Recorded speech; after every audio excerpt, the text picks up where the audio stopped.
2 सितंबर 2024 को सोमवार है और साथ ही अमावस्या की पावन पवित्र तिथि है। सोमवार की तिथि होने के कारण अमावस्या सोमवती अमावस्या कहलाती है। वीडियो में जानेंगे पूजा का शुभ मुहूर्त और राहु काल का क्या समय रहेगा, साथ ही बाल धोने के नियम, पूजा उपाय और साथ ही अगर पीपल का पेड़ दूर है तो कैसे पूजा विधि करें। संपूर्ण जानकारी नियम वीडियो में है, ध्यान से सुनिएगा, अंत तक बने रहिएगा। जैसे कि सोमवती अमावस्या बहुत बड़ी अमावस्या मानी जाती है। सोमवती अमावस्या सुबह 5:21 से शुरू होगी और 3 सितंबर को 7:24 के आसपास यह समापन होगी। तो उदया तिथि के हिसाब से 2 सितंबर पूरे दिन और रात्रि अमावस्या तिथि व्याप्त है, इसलिए दान पुण्य पूजा पाठ इत्यादि के जो नियम है वह सोमवार के दिन करना ज़्यादा शुभ रहेगा। किसी कारण से सोमवार को नहीं कर पाते हैं तो आप 3 सितंबर को उदया जो है सूर्य व्यापिनी जो है अमावस्या के कारण 3 तारीख मंगलवार को भी कर सकते हैं, परंतु 2 तारीख को सारे कार्य करना बहुत शुभ और श्रेष्ठ रहेगा। अब सबसे पहले इस दिन पूजा का शुभ समय कौन सा है, जैसे कि आपको बताते हुए चलूं, इस दिन पीपल पूजा हमें जरूर से करनी चाहिए। यह पितरों के तारण और हमारे जीवन में सौभाग्य के लिए जाना जाता है। ब्रह्म मुहूर्त में स्नान इत्यादि से निवृत्त हो जाएं। अमावस्या के दिन कहा जाता है बाल इत्यादि धोने की मनाही होती है। वैसे सोमवार का व्रत होता है तो एक दिन पहले ही साबुन शैम्पू इस्तेमाल कर अच्छी तरह से आपको बाल धो लेने चाहिए।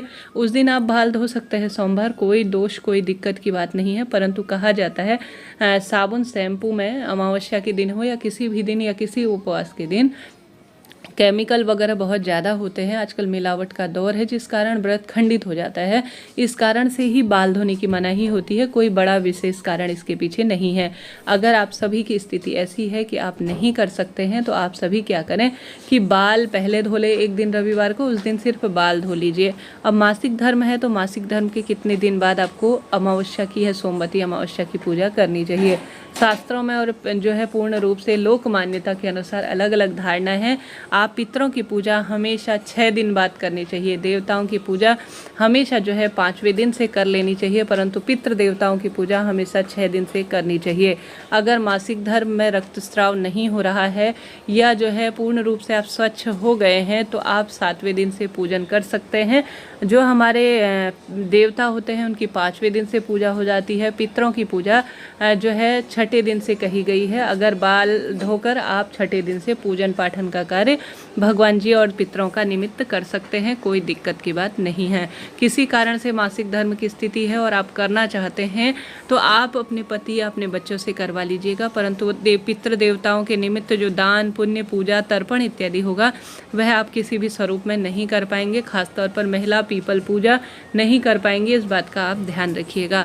अब प्रश्न आपके आते हैं, दीदी हमारे आसपास पीपल का पेड़ नहीं है तो हम कैसे भौरी दे, कैसे परिक्रमा करें। तो यह कार्य आपके घर पर जो तुलसी विराजमान है ना उस पर भी आप कर सकते हैं, कोई दोष और कोई दिक्कत की बात नहीं है। शास्त्रों में पीपल और आंवला और यह जो तुलसी पेड़ होते हैं यह सबसे सुंदर और सबसे देवतुल्य और पितृतुल्य कहे गए हैं। तो आप सभी को कोशिश करनी चाहिए कि आप जो है विशेष तौर पर अपने पितृ देवताओं का स्मरण करते हुए सोमवती अमावस्या का भाव करते हुए तुलसी माँ की यह पूजा करेंगे, ठीक है।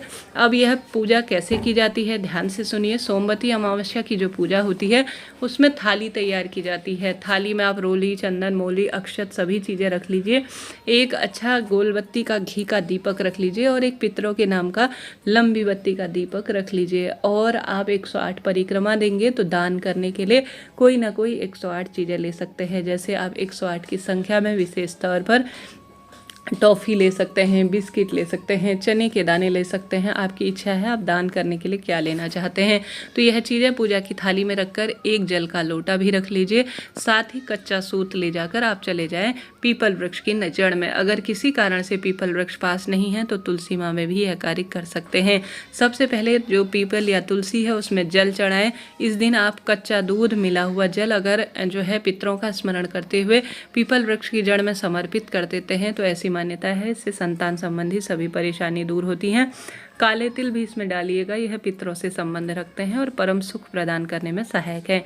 तत्पश्चात जो पीपल वृक्ष है उसमें आप रोली, चंदन, मोली, अक्षत सभी चीज़ें समर्पित करें। अब आप सभी को दाहिने हाथ से जो है जो परिक्रमा है वह लगाना शुरू करना है। दाहिने हाथ से ओम नमो भगवते वासुदेवाय कहते हुए या श्री शिवाय नमस्तुभ्यम कहते हुए या आप सभी ओम श्री पितृदेवाय नमो नमः कहते हुए दाहिने हाथ से 108 परिक्रमा लगाना शुरू करें। किसी कारण से 108 परिक्रमा शारीरिक विकृति है नहीं लगा सकते तो 7 परिक्रमा लगाकर भी आप पूर्ण फल प्राप्त कर सकते हैं।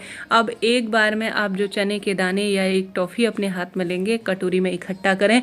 108 इस तरह से आप परिक्रमा करें, जिसे भवरी भी कहा जाता है। बाद में इसे दान में दे दीजिएगा, ऐसी मान्यता है। ऐसा करने से बहुत अधिक सुख प्राप्त होता है। फिर विधि विधान से पीपल वृक्ष की पूजा कर दीपक लगा दीजिएगा। तत्पश्चात महादेव की आप पूजा करें। महादेव के शिवलिंग में भी कच्चा दूध और जो है काले तिल मिला हुआ और गंगा जल मिला हुआ जल समर्पित करने से पितरों को मोक्ष प्राप्त होता है और सोमवार का परिपूर्ण फल प्राप्त होता है, ऐसा शास्त्रों में कहा गया है। अब इस दिन पूजा का शुभ मुहूर्त जरूर से जान लेते हैं। इस दिन ब्रह्म मुहूर्त 4:38 से होगा और जो है सबसे श्रेष्ठ 4:38 से 5:24 तक ब्रह्म मुहूर्त हो रहा है। पूजा का जो शुभ समय होगा वह 6 बजे से लेकर 6:09 से लेकर 7:44 तक शुभ समय हो रहा है। इसके बाद जो है राहु काल शुरू हो जाएगा। राहु काल शुरू हो रहा है 7:46 से 9:19 के आसपास। यह किसी भी श्रेष्ठ कार्य करने के लिए अच्छा नहीं माना जाता। हालांकि इस दिन कोई भी शुभ काम होगा ही नहीं, क्योंकि राहु काल का समय हो या कोई भी श्रेष्ठ कार्य करने के लिए यह दिन अच्छा नहीं माना जाता। अमावस्या का इस चीज़ का आप ध्यान रखिएगा। और साथ ही इस दिन सुहागिन महिलाएं सुहाग की सामग्री, नए वस्त्र, नए कपड़े या नए कार्य की शुरुआत ना करें और यह चीज़ें खरीदने से बचें। इस चीज़ का आप ध्यान रखिएगा। विधि विधान से महादेव के समक्ष सोमवती अमावस्या का संकल्प लेकर विधान पूजा करने जा रही हूँ, ऐसी प्रार्थना करते हुए पूजन अर्चन करें। पूरे दिन निर्जल निराहार जो है, निर्जल तो नहीं, जल इत्यादि पी सकते हैं। फलाहार आपको लेना है। विधि विधान से पूजन करना है। सोमवती व्रत की कथा पीपल वृक्ष की जड़ में सुने और इस दिन पितृ चालीसा का पाठ भी कर सकते हैं। निश्चित रूप से लाभ मिलेगा। इस तरह से आपको पूरे दिन करना है। इस दिन आप तर्पण कर सकते हैं पितरों के निमित्त, दीप दान कर सकते हैं, अन्न का और जल का दान कर सकते हैं। भाग्य की रेखाएं प्रबल होती हैं। इस दिन अपने जो है पितरों का स्मरण करते हुए ब्राह्मण देवता को घर पर बुलाकर भोजन करवाकर वस्त्र इत्यादि दान कीजिएगा। अद्भुत इससे सुख मिलते हैं। इस दिन आप सभी विधि विधान से सभी देवी देवताओं का पूजन कर भूल चूक के लिए क्षमा प्रार्थी हूँ। इस तरह से आपको सोमवती अमावस्या के निमित्त दान, पुण्य, पूजन पाठन कर अपने भाग्य की रेखाओं को चमकाना है। यह कार्य महिला, पुरुष और कुंवारी लड़की भी पीपल पूजा कर सकती हैं, भवरी दे सकती हैं। कोई दिक्कत की बात नहीं है, इसका कोई दोष नहीं है, उल्टा इससे सौभाग्य मिलता है। कथा में भी वर्णित है कि कुंवारी लड़की यह पूजा करती है तो वैदव्य योग पूर्ण रूप से खत्म होता है जीवन में। तो इस तरह से यह कार्य उपाय आपको करने हैं। कोई भी प्रश्न हो पूछ लीजिएगा। आपका अपना चैनल है। जय माता दी। श्री शिवाय नमस्तुभ्यम।